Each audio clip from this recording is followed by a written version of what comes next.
রাধে রাধে। আপনি কি জানেন এই পৃথিবীতে এখনো 7 জন মহাপুরুষ জীবিত রয়েছেন, যাদের কখনো মৃত্যু নেই, যাদের কাহিনী ছড়িয়ে রয়েছে যুগের পর যুগ ধরে।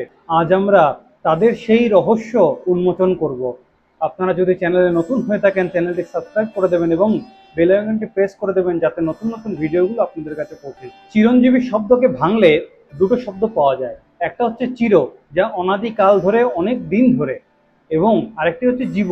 জীব শব্দের অর্থ হচ্ছে যারা বাস করছেন। চিরঞ্জীবী কথার অর্থ হচ্ছে যারা অনেক দিন ধরে জীবিত রয়েছেন এই বিশ্ব সংসারের মধ্যে, তারা হচ্ছেন চিরঞ্জীবী, যারা অমরত্বের বর প্রাপ্ত। আজ আমরা এই রকম 7 জন চিরঞ্জীবীর কথা জানব। আশা করি আপনারা সকলেই এদের নাম, এদের সম্বন্ধে জানেন, তবুও আমার একটু কর্তব্য মনে করিয়ে দেওয়া, আমি মনে করিয়ে দিচ্ছি। প্রথম যে চিরঞ্জীবী তিনি হচ্ছেন অশ্বত্থামা। এই অমরত্বের বর অশ্বত্থামার জন্য ছিল অভিশাপের সমান। মহাভারতের একজন মহান যোদ্ধা ছিলেন তিনি। গুরু দ্রোণাচার্যের পুত্র ছিলেন এই অশ্বত্থামা। তিনি জন্মের সময়ই একটি কপালে মণি নিয়ে জন্মগ্রহণ করেছিলেন।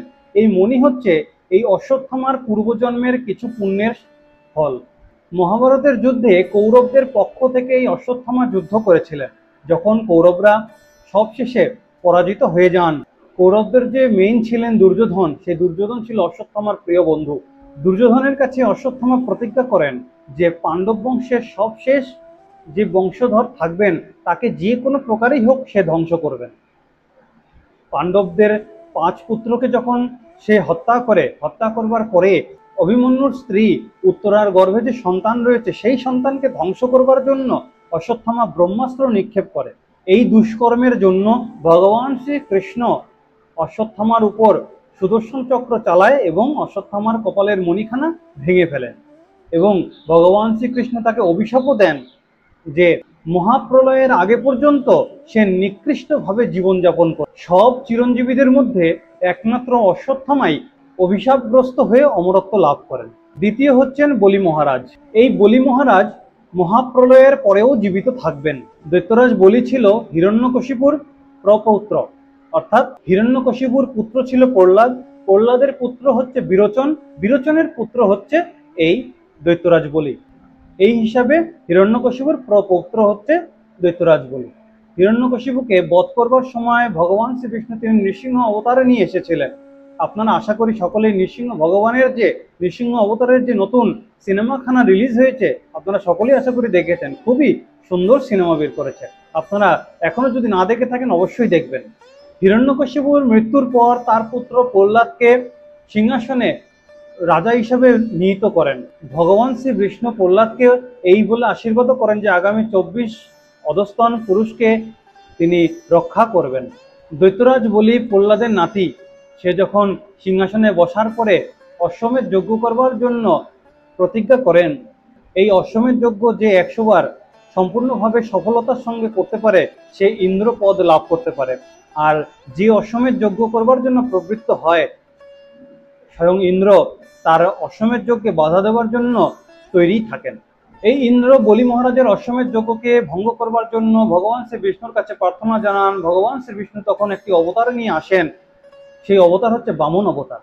বলি মহারাজ যজ্ঞ সম্পন্ন করে যখন ব্রাহ্মণদের উপহার দিচ্ছেন, বামন অবতারে স্বয়ং ভগবান তিনি বলি মহারাজের কাছে 3 পাদ ভূমি উপহার চাইলেন। তখন বলি মহারাজ শ্রদ্ধার সহিত বামন দেবকে 3 পাদ ভূমি যখনই দিলেন, তখনই বামন অবতার তিনি বিশাল আকার ধারণ করে 1 পা স্বর্গে রাখেন, 1 পা পৃথিবীতে রাখেন, আরেক পা যখন রাখতে যাবেন কোথায় রাখবেন না বুঝতে পেরে বলি মহারাজ তখন তিনি নিজের মাথাটা দিয়ে দিলেন যে তিনার মাথার মধ্যে যাতে ভগবান শ্রী বিষ্ণুর 3য় পাদ পড়ে।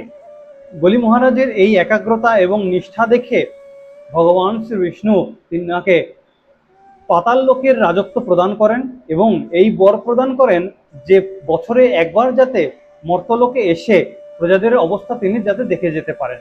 সবশেষে বলি মহারাজকে ভগবান শ্রী বিষ্ণু অমরত্ব প্রদান করেন এবং এই কল্পের পরে, অর্থাৎ কল্প অর্থাৎ সত্য, ত্রেতা, দাপর, কলি 4টে যুগ মিলে একটা কল্প। এই কল্প যখন শেষ হবে, এই কল্পের পরে যখন পরবর্তী কল্প আসবে, পরবর্তী কল্পে এই বলি মহারাজকে স্বর্গের রাজা করে দেওয়া হবে বা ইন্দ্রত্ব পদ দেওয়া হবে। এই প্রতিশ্রুতি ভগবান শ্রী বিষ্ণু তিনি করেছেন বলি মহারাজকে। বলি মহারাজ যে বর পেয়েছিলেন বছরে একবার তিনি মর্তে এসে প্রজাগণের হাল বা প্রজাগণের অবস্থা দেখবেন, সেই বরের দরুন বর্তমান সময়ে এখনো পর্যন্ত দক্ষিণ ভারতের কেরালায় বলি মহারাজের ওই মর্তে আসার দিনটিকে ওনাম উৎসব বলে সেই দক্ষিণ ভারতের কেরালা বাসিন্দারা এখনো উৎসব পালন করে যাচ্ছেন। তৃতীয় চিরঞ্জীবী হচ্ছেন বেদব্যাস। মহর্ষি বেদব্যাসের পুরো নাম হচ্ছে কৃষ্ণ দ্বৈপায়ন ব্যাস। তিনি 4 বেদকে ভাগ করেছিলেন বলে তিনার নাম হয়েছে বেদব্যাস। তিনি মহাভারত এবং গীতাকে রচনা করেছেন। মহর্ষি পরাশর এই বেদব্যাসের পিতা এবং প্রভু শ্রী রামচন্দ্রের কুলগুরু বশিষ্ঠ বেদব্যাসের পিতামহ। বেদব্যাসের মা হচ্ছেন সত্যবতী। তিনাকে হস্তিনাপুরের রাজা শান্তনু বিবাহ করেছিলেন। বেদব্যাস পুরো ভরত বংশীয়দের কাহিনী এবং কুরুক্ষেত্রের সমস্ত কাহিনী তিনি মহাভারতে বর্ণনা করেছেন। গণেশ দেবতা তিনি বেদব্যাসের মুখ থেকে শুনে শুনে এই মহাভারত রচনা করেছেন। তিনি অর্থাৎ বেদব্যাস গণেশকে দিয়ে এই মহাভারত লিখিয়েছিলেন। এই গণেশ তিনি সন্তুষ্ট হয়ে বেদব্যাসকে দীর্ঘায়ুর আশীর্বাদ করেন বা বর প্রদান। এই বেদব্যাস বুদ্ধি ও জ্ঞানের প্রতীক। পরবর্তীতে ভগবান বিষ্ণুও তিনাকে চিরঞ্জীবী হওয়ার বর প্রদান। পরবর্তী চিরঞ্জীবী হচ্ছেন স্বয়ং হনুমান। হনুমানের কথা যখনই বলতে যাই তখনই শুনতে পাই তিনি মহাদেবের অবতার। বানররাজ কেশরীর ঔরসে এবং মাতা অঞ্জনার গর্ভে তিনি জন্মগ্রহণ করেন। বায়ুদেবতার তিনার জন্মগ্রহণে বিশেষ ভূমিকা থাকাতে বায়ুদেবের আশীর্বাদ স্বরূপ তিনি জন্মগ্রহণ করেন বলে তিনাকে পবনপুত্র রূপেও আমরা অভিহিত করে থাকি। বজরংবলী অর্থাৎ হনুমান তিনি এই জগতে প্রভু শ্রী রামচন্দ্রের প্রিয় ভক্ত রূপে আমরা জানতে পারি। ত্রেতা যুগে হনুমানের জন্ম হয়, তখন তিনি একাগ্রতা ভাবে এবং নিষ্ঠার সহিত এবং প্রেম ভাবতাপূর্ণভাবে প্রভু শ্রী রামচন্দ্র এবং মাতা সীতার সেবা যত্ন করেছেন। এর জন্য প্রভু শ্রী রামচন্দ্র এবং মাতা সীতার কাছ থেকে তিনি দীর্ঘায়ু হবার বর পান বা চিরঞ্জীবী হবার বর পান। এখনো কথিত আছে যেখানে রাম কথা হয় সেখানে এই হনুমান বিরাজমান করেন এবং যেখানে প্রভু শ্রী রামচন্দ্রের ভক্তিতে বিলীন থাকেন যেসব ভক্তরা, সেই সব ভক্তদের সঙ্গে তিনি বিহার করেন এই হনুমান, প্রভু শ্রী রামচন্দ্রের প্রিয় ভক্ত বজরংবলী। পরবর্তী চিরঞ্জীবী হচ্ছেন বিভীষণ। এই বিভীষণও প্রভু শ্রী রামচন্দ্রের কাছ থেকে অমরত্বের বর পেয়েছিলেন, চিরঞ্জীবী হওয়ার বর পেয়েছিলেন। বাংলা তথা আধুনিক ভারতীয় সাহিত্যে এটা কথিত আছে যে বিভীষণ একজন বিশ্বাসঘাতক, কিন্তু রামায়ণে বর্ণিত রয়েছে তিনি একজন প্রভু শ্রী রামচন্দ্রের অতীব প্রিয় ভক্ত। রাবণ যখন তার সভা থেকে বিভীষণকে অপমান করে তাড়িয়ে দেন, তখন বিভীষণ রাম শিবিরে প্রভু শ্রী রামচন্দ্রের আশ্রয়ে তিনি চলে যান। প্রভু শ্রী রামচন্দ্রের আশ্রয়ে তিনি যখন যান, তিনার সাহায্যে প্রভু শ্রী রামচন্দ্র রাবণকে বধ করতে পারেন। রাবণের বধের পরে বিভীষণকে প্রভু শ্রী রামচন্দ্র তিনি লঙ্কার রাজা করেন, লঙ্কার রাজত্বে স্থাপন করেন। বিভীষণ তার স্ত্রী সরমা এবং তার কন্যা ত্রিজাতাকে নিয়ে রাজ্য পালন করছেন এবং লঙ্কাবাসীকে খুবই সুখে শান্তিতে বসবাস করিয়েছেন। এবং তার সাথে সাথে এটাও বলা যায় যে লঙ্কায় তো রাক্ষসরা থাকতো, তখনকার সময় সেই রাক্ষস প্রবৃত্তিকে তাদের ভেতর থেকে বের করে রামরাজ্য এবং ধর্মীয় পথে অগ্রসর করান।